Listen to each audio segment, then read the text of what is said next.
கர்த்தருடைய பரிசுத்த நாமத்திற்கு மகிமை உண்டாவதாக.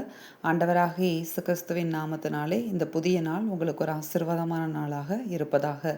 இந்த நாளுக்கான கர்த்தருடைய வார்த்தை மத்தேயு 17ஆம் அதிகாரம் 1வது வசனம். 6 நாளைக்கு பின்பு இயேசு பேதுருவையும் யாக்கோபையும் அவனுடைய சகோதரனாகிய யோவானையும் கூட்டிக் கொண்டு தனித்திருக்கும்படி உயர்ந்த மலையின் மேல் போய். ஆமேன். இன்றைக்கான ரேமா வார்த்தை என்னன்னு பார்த்தீங்கன்னா, அவர் பேதுருவோடையும் யாக்கோபோடையும் யோவானோடையும் தனித்திருக்கும்படி ஆண்டவரே என்ன செய்தார்னா, ஒரு உயர்ந்த மலைக்கு அவங்கள கூட்டி கொண்டு போகிறார். இன்னைக்கு ஆண்டவர் நம்மக்கிட்ட சொல்கிற ஒரு காரியம், அவர் நம்மோடு தனித்திருக்க விரும்புகிறார். ஆமேன். இந்த வார்த்தையை உங்கள் காதுகள் கேட்டுக்கொண்டிருக்கிறதானால் நிச்சயமாக நம்மளுக்கு தான் கர்த்தர் பேசுகிறார். உங்களோடு கூட கர்த்தர் தனித்திருக்க விரும்புகிறார். இல்லாமல் இந்த வார்த்தையை காதுகளில் கேட்க வைக்க மாட்டார். ஆமேன்.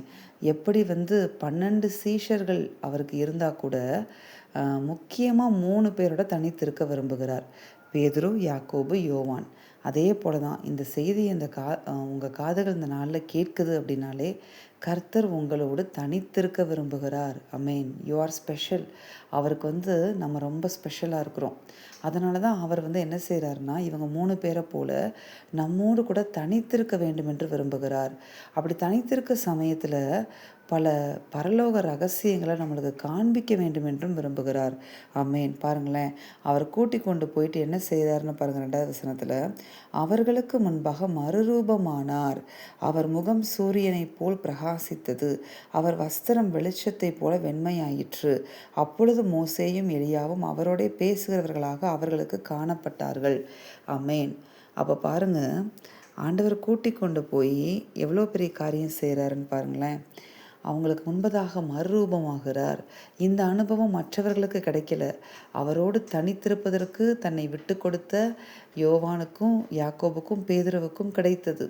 அதே போல தான் நாம் அவரோடு தனித்திருப்பதற்காக நம்முடைய நேரத்தை எடுத்து அவர் சமூகத்தில் விதைக்கும் பொழுது, அவரோடு தனித்திருக்கும் பொழுது இப்படிப்பட்ட விசேஷித்த காரியங்களை நம்மால் பார்க்க முடியும், நம்மால் உணர்ந்து கொள்ள முடியும். ரகசியங்களை கர்த்தர் நம்மளோடு பேச ஆரம்பிப்பார்.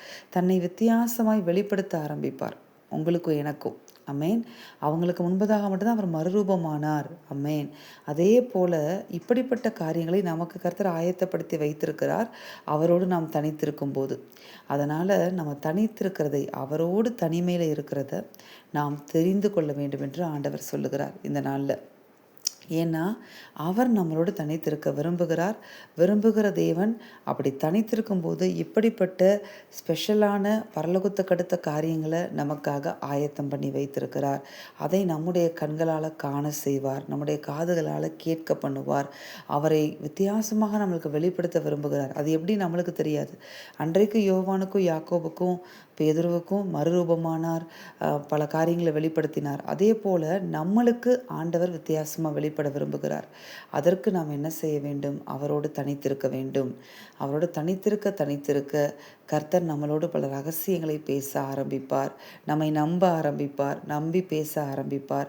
அவருக்குள்ளாக இன்னும் ஐக்கியப்பட அது நமக்கு பெரிய உதவியாக இருக்கும். ஆமேன். நாம் செபிப்போமா? எங்கள் அன்பின் பரலோக பிதாவே, நீர் கொடுத்த இந்த வாக்குகளுக்காக எமக்கு நாங்கள் நன்றி செலுத்துகிறோம். இந்த வார்த்தையின்படி நீர் எங்களோடு தனித்திருக்க விரும்புகிறீர் என்று சொல்லி நாங்கள் தெரிந்து கொண்டோம். ஆண்டவரே இசப்பா, இனிமேல் நாங்கள் ஆண்டவரே இசப்பா எங்களுடைய நேரத்தை ஒதுக்கி எங்களுடைய நேரத்தை உம்முடைய சமூகத்தில் விதைத்து உம்மோடு தனித்திருக்கக்கூடிய அந்த அனுபவத்தை நாங்கள் ஒவ்வொரு நாளும் நாங்கள் பெற்றுக்கொள்ள, அதை உருவாக்கி கொள்ள நீர் எங்களுக்கு கிருபையை கொடுப்பீராக. தனித்திருந்து பல ரகசியங்களை நாங்கள் கற்றுக்கொள்ள ஆண்டவரே உம்மோடு அதிகமாய் ஐக்கியப்பட தேவரீர் எங்களுக்கு கிருபை தாரும். இயேசுவின் நாமத்தில் பிதாவே, அமேன். இந்த வார்த்தையின்படி இந்த நாளில் தேவன் உங்களை ஆசிர்வதிப்பாராக. அமேன்.